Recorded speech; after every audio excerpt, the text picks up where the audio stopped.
Переделываем старое здание сельпо в хостел за 2 месяца, часть вторая. С прошлого видео прошло уже 6 дней. Наше основное помещение приобрело очертания. По проекту у нас получилось 4 номера.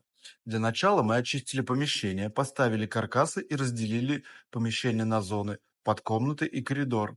Доделали перегородку из пеноблоков в первом санузле и полностью в несколько этапов залили пол во втором санузле. Полное видео о стяжке есть в нашем профиле. Также мы начали выкладывать стенку для запасного выхода, после чего установили коробку, а старый выход заложили блоками.